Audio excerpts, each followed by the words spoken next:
नमस्कार, मैं हूं AK कश्यप। इस वीडियो में महत्वपूर्ण रूप से उन सभी बातों पे चर्चा करने जा रहे हैं। 10 महत्वपूर्ण यहाँ पे इस वीडियो में आपको ऐसे क्वेश्चन मिलेंगे जो 8th CPC से संबंधित है। केंद्रीय कर्मचारियों के लिए ये वीडियो काफ़ी महत्वपूर्ण है और 8वें वेतन आयोग में जो 3 से ज़्यादा का फिटमेंट फैक्टर का जो भ्रम की स्थिति जो पैदा हुआ है उस पर क्या कह रहे हैं नेशनल इंडियन रेलवे फेडरेशन के जो कर्मचारियों के जो प्रमुख हैं उनका क्या कहना है यहाँ पे, और किस तरीके से यहाँ पे जो 10 प्रश्न जो उनसे पूछे गए हैं खास करके फिटमेंट फैक्टर को लेकर या NPS UPS को लेकर उस पर क्या इनका जवाब आया है। ये सभी वे केंद्रीय कर्मचारी जो अभी सेवारत हैं या जो सेवानिवृत्त हो गए हैं, तो उन लोगों को ज़रूर इस वीडियो को उस सारे संदर्भ को आप लास्ट तक जरूर देखिएगा। नए जुड़े हैं तो चैनल को जरूर सब्सक्राइब करके बेल आइकन को दबा दीजिएगा। वीडियो अच्छा लगेगा तो जरूर लाइक शेयर कीजिएगा। सुझाव अगर 8वें वेतन आयोग से होगा तो कमेंट में लिखिएगा। देखिए, 8वें वेतन आयोग की जो चर्चाएं जब शुरू होते हैं तो महत्वपूर्ण रूप से 2-3 बातें जो हैं वो कर्मचारियों के दिमाग में जो है वो सर्कुलेट होने लगता है। सबसे महत्वपूर्ण रूप से ये चर्चा होता है कि 7th पे में 2.57 फिटमेंट फैक्टर जो लगा था इस बार क्या उससे ज़्यादा या उससे कम। दूसरा जो यहाँ पे महत्वपूर्ण रूप से जो चर्चा ये होता है कि 8वें वेतन आयोग में जो DA जो बढ़ोतरी किया जाता है और ये DA 10 वर्षों के बाद वेतन आयोग के साथ जो मर्ज किया जाता है, तो क्या यहाँ पे 5 वर्षों पर क्या कोई महत्वपूर्ण रूप से कोई बदलाव होगा कि 5 वर्ष पे DA को मर्ज करने की कोई व्यवस्था लागू हो। यहाँ पे तीसरा बड़ा महत्वपूर्ण ये बात है कि फैमिली यूनिट को कैसे बढ़ाकर 5 किया जाए, और जब तक फैमिली यूनिट 5 नहीं बढ़ पाएगा तब तक यहाँ पे एक बेहतर सैलरी का आशा रखना एक बहुत बड़ा गलतफहमी हो सकता है।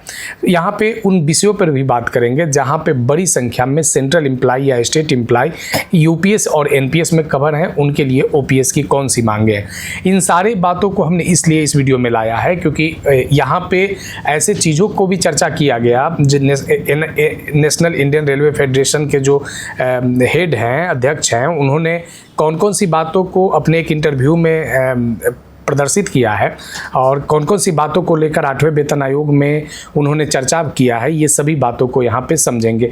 तो सबसे पहले यहाँ पे देखिए कि 8वें वेतन आयोग में 1.9 से ज़्यादा नहीं मिलेगा फिटमेंट फैक्टर और 50% DA OPS पर NFIR के खड़ी NPS और UPS को बता दिया छलावा। ये बड़ा महत्वपूर्ण रूप से जो आप देख रहे हैं, ये एक आप प्रिंट मीडिया में भी, जागरण बिजनेस में भी इसको कवर किया गया है और एक बड़ा जो खुलासा हुआ है कि जो महंगाई बढ़ी पर सैलरी नहीं, फिटमेंट फैक्टर बढ़ाओ, हमारा हक हमें दो, वेतन में न्याय करो। ये जो महत्वपूर्ण रूप से जो बातें केंद्रीय कर्मचारियों के समक्ष जो चल रहा है, इसको कितना इससे बल मिलता है जरा यहाँ पे समझेंगे। देखिए, 8वें वेतन आयोग में जब अपडेट को लेकर आता है तो national federation of Indian railway man के कार्यकारी अध्यक्ष BC शर्मा है और ये 8वें वेतन आयोग पर सरकारी कर्मचारी की जो उम्मीदें हैं फिटमेंट फैक्टर को लेकर, पुरानी पेंशन योजना को लेकर, इस पर इन्होंने खुलकर बातें किया है। इन्होंने 3.83 के फिटमेंट फैक्टर को यहाँ पे दोहराया है कि 3.83 का फिटमेंट फैक्टर मिलना चाहिए, लेकिन इन्होंने एक बात यहाँ पे ये भी मेंशन कर दिया कि सरकार से हम इसलिए ज़्यादा मांग कर रहे हैं क्योंकि जैसे घर में अगर बच्चा 100 रुपये की मांग करता है तो ऐसा नहीं होता है कि उसे 1 भी रुपया नहीं दिया जाता है, बशर्ते कि उसे 100 के जगह 50 तो दिया जाता है। ये इन्होंने इस बात का भी यहाँ पे चर्चा किया, यानी जो 3.83 का जो फिटमेंट फैक्टर देख रहे हैं, हो सकता है कि सरकार इसको न दे लेकिन कुछ एक ऐसा व्यवस्था लागू कर दे जो पिछले बार के व्यवस्था से अच्छा हो। देखिए, यहाँ पे जो महत्वपूर्ण रूप से इन्होंने कुछ बातों पर जो चर्चा किया कि देश के आज़ादी के समय लगभग केंद्रीय कर्मचारियों की जो सैलरी 55 रुपये के आसपास में रहे थे और ये 75 वर्षों में न्यूनतम सैलरी जो है वो सबसे बढ़कर 18,000 रुपया हुआ। 8वें वेतन आयोग में इस न्यूनतम सैलरी को 69,000 करने की बात चल रहे हैं। अब ये 69,000 वाला जब आता है तो ये थोड़ा सा असमंजस में कर देता है कि सच में इतना विगत आप देखेंगे कि 10 सालों के DA बढ़ोतरी को अगर आप देखेंगे तो इतना कम DA बढ़ोतरी, क्या सरकार इतना कर्मचारियों पर खुश हो जाएगा? क्या सरकार के पास इतना फंड जो है वो कर्मचारियों के वेतन और पेंशन पे देगा कि DA कम मिले लेकिन जब फिटमेंट फैक्टर लगे तो एकदम बिल्कुल छप्पर फाड़ के दे दिया जाए? लेकिन ऐसा संभवतः होता हुआ नहीं, भविष्य में भी ऐसा नहीं हो सकता है कि 3.83 का फिटमेंट फैक्टर लगेगा, लेकिन इसको कैसे फोर्सली यहाँ पे हम इस विषय पर चर्चा कर रहे हैं कि फिटमेंट फैक्टर में 3.83 अगर होता भी है या इसके नज़दीक 3 के आसपास में भी नज़दीक जाता है तो ये कैसे जा सकता है और इस पर क्या फैमिली यूनिट का क्या प्रभाव रहेगा। सबसे पहले ये यहाँ पे जो एक चर्चा में इन्होंने 10 सवालों के बाद जो 10 सवाल से संबंधित जो बड़ा महत्वपूर्ण है कर्मचारियों के लिए, यहाँ पे इन्होंने इन सारे बातों का आंसर जो है वो दिया है। सबसे पहले यहाँ पे ये जो क्वेश्चन नंबर 1 आया है कि 8वें वेतन आयोग से सरकारी कर्मचारियों की क्या उम्मीदें हैं और ख़ास तौर पर रेलवे के संदर्भ में क्या विचार है।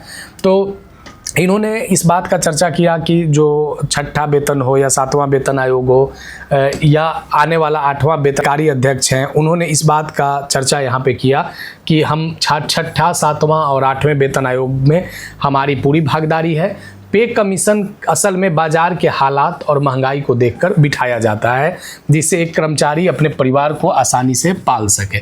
इन्होंने इस बात पे चर्चा किया कि 10 साल का इंतज़ार क्यों, जब महंगाई हर साल बढ़ती है, साल में 2 बार डीए मिलता है, तो वेतन की समीक्षा 5 साल पे या हर साल क्यों नहीं हो सकती है।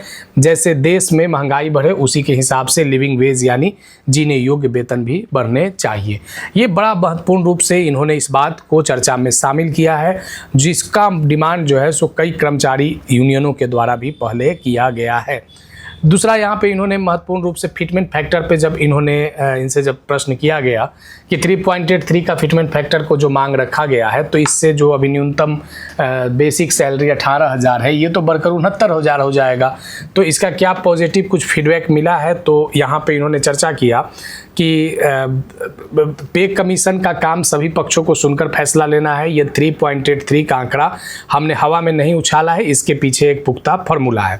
फार्मूला में इन्होंने चर्चा किया एक्वायर्ड फार्मूला का, और एक्वायर्ड फार्मूला में महत्वपूर्ण रूप से अभी परिवार के 3 यूनिट को शामिल किए जाते हैं, जिसमें पति पत्नी और 2 बच्चे। 2 बच्चे 1 यूनिट हो गए और पति और पत्नी 1 यूनिट गिने जाते हैं, यानी कुल 3 यूनिट के आधार पर अभी तक फिटमेंट फैक्टर बनता है। सुप्रीम कोर्ट का एक बड़ा महत्वपूर्ण फैसला 2007 में आया था और 2007 के इस सुप्रीम कोर्ट के फैसले में ये इस बार के फिटमेंट फैक्टर में इस बात का महत्वपूर्ण रूप से चर्चा हो रहा है कि माता पिता को भी डायरेक्ट डिपेंडेंट मानकर जोड़ा जाए, क्योंकि माता पिता की भी जवाबदेही उनके संतानों पे होते हैं। तो माता और पिता को 1 यूनिट माना जाए, तो इस कंडीशन में ये 5 यूनिट हो जाएगा और 5 यूनिट के अनाज बाजार भाव से जब खर्च निकालेंगे तो न्यूनतम बेसिक जो है वो 69,000 रुपये बैठती है।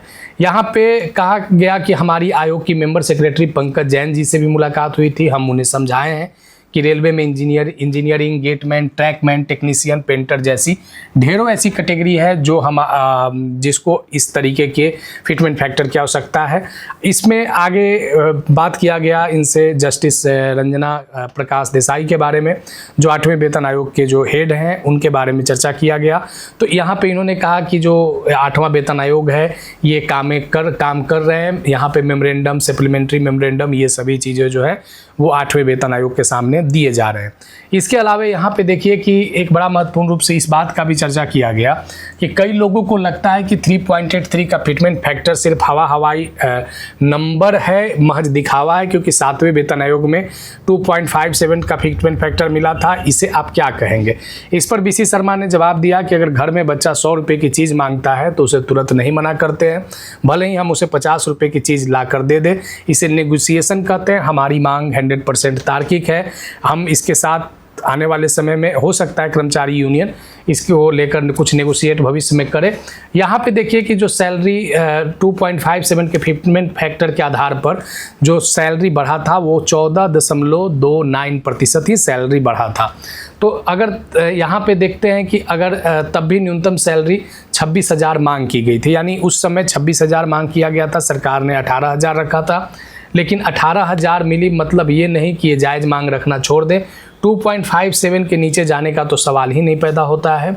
ये सरकार के लिए भी मुश्किल है और हमें उम्मीद है कि हमारी तर्कों पर 69,000 मिनिमम से लेकर मैक्सिमम 2,59,500 का वेतन के आधार पर सफलता मिलेगा। 5वें नंबर प्रश्न पे जब आप आते हैं, जब इनसे बीसी शर्मा से प्रश्न किया गया जिसमें 18,000 से 69,000 के मांग का मतलब कि ग्रॉस सैलरी 90 से 95,000 तक पहुंच जाएगा। क्या सरकारी कर्मचारी की शुरुआत की सैलरी अब 1 लाख के करीब होगा? तो यहाँ पे इन्होंने जो उत्तर दिया कि सैलरी नंबर भले ही बड़ा दिख रहा है, लेकिन आज की जो मार्केट वैल्यू है, आज का जो इन्फ्लेशन है, उस स्थिति में ये कोई बहुत बड़ी अमाउंट नहीं है। क्योंकि इन्होंने इस बात का भी चर्चा किया कि जो अभी ग्रुप डी के एम्प्लॉय हैं वे लोग भी टैक्स पेई हो गए हैं और इस दायरे में आ सकते हैं। सैलरी जितनी बढ़ेगी टैक्स भी कट जाता है। रुपए की परचेजिंग पावर जो है आज बहुत कम हो गई है। यहाँ पे बिजली के बिलों, पुराने पेंशनों पे सरचार्ज जोड़े जा रहे हैं। यहाँ पे महत्वपूर्ण रूप से इन सारे बातों पे चर्चा किया। यहाँ पे एक बात जो सोशल मीडिया प्लेटफॉर्म पे पूर्ण रूप से ये बातें चर्चा में चलते हैं कि सरकार 1.8 या 1.9 से ज़्यादा फिटमेंट फैक्टर जो है वो नहीं देगा। सरकार फिटमेंट फैक्टर के अलावा जो परफॉर्मेंस बेस जैसे फॉर्मूले पर विचार कर सकती है क्या? तो इन्होंने जवाब दिया कि जो लोग 1.8 या 1.9 की बात कर रहे हैं वह सिर्फ बढ़े हुए डीए को जोड़कर अंदाज़ा लगा रहे हैं। लेकिन क्या सच सरकार बाजार की असल महंगाई को इग्नोर कर देगी? यहाँ तक परफॉर्मेंस की बात है तो रेलवे ये पहले से लागू है कि प्रोविडेंट लिंक बोनस मिलता है। अगर हम तय टारगेट पर काम करते हैं तो हमें बोनस मिलेगा। लेकिन एक बड़ा महत्वपूर्ण इन्होंने ये भी चर्चा किया कि अभी लगभग आज 18 लाख कर्मचारियों का काम 12.5 लाख एम्प्लॉय कर रहे हैं रेलवे में, और वंदे भारत, अमृत भारत जैसे गाड़ियां बिना नई पोस्ट पर चलाई जा रही है। बहुत सारे चीज़ों को इन्होंने तार्किक रूप से यहाँ पे जवाब दिया है। बेसिक पे में 50% डीए मर्ज होने की खबर जो वायरल हो रही है, इसकी असली सच्चाई के बारे में इन्होंने कहा कि यह कोई फेक न्यूज़ नहीं है, ये या किसी सरकार की मेहरबानी नहीं है। यह एक तय फार्मूला है। 7वें वेतन आयोग की रिपोर्ट में शामिल किया गया था कि जब डीए 50% पहुंच जाएगा तो बेसिक में मर्ज कर दिया जाएगा। साथ ही तमाम अलाउंस एचआरए भी 25% तक बढ़ जाते हैं। यानी 50% वाले डीए मर्ज की बात को भी इन्होंने अस्वीकार नहीं किया। अब देखिए 8वां जब इनसे प्रश्न किया गया कि वेतन आयोग की प्रक्रिया अगर लंबी खींचती है तो क्या सरकार एरियर देगी, और कोविड के समय जब पैसा रुका था क्या उस पर क्या सरकार करेगी? तो यहाँ पे इन्होंने कहा कि जो 1 जनवरी 2026 को लागू हो जानी चाहिए थी। अगर देरी हुई है तो निश्चित रूप से हम कम से कम 20% अंतरिम रिलीफ की मांग करेंगे जो बाद में बेसिक पे में मर्ज हो जाती है। हालांकि 5-6 राज्यों की आगामी चुनाव को देखते हुए सरकार इसे ज़्यादा डिले नहीं करेगी। जहाँ तक कोविड वाली बात है कि कोविड के समय जो डीए के इंस्टॉलमेंट की बात जो रोकी गई थी वो सरासर बेइंसाफ़ी था और भारत के इतिहास में कभी भी महंगाई भत्ता फ्रीज नहीं हुआ था।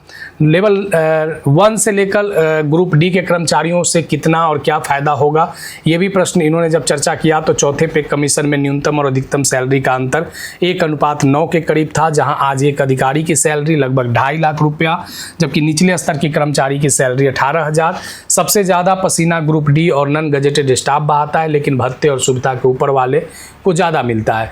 विदेश की तरह भारत में भी काम करने वाले की वैल्यू बढ़नी चाहिए, इससे गैप को हर हाल में कम किया जाना चाहिए। इस पर भी इन्होंने चर्चा किया। 10वां नंबर क्वेश्चन जब इनसे राइज किया गया कि पेंशनर्स को काफ़ी उम्मीद है कि OPS versus NPS versus UPS पर आपका क्या कहना है, तो इन्होंने कहा कि अगस्त 2023 में रामलीला मैदान के विशाल प्रदर्शन से सरकार घबराई थी और यूपीएस को घोषणा कर दिया था। यूपीएस भी एक छलावा है।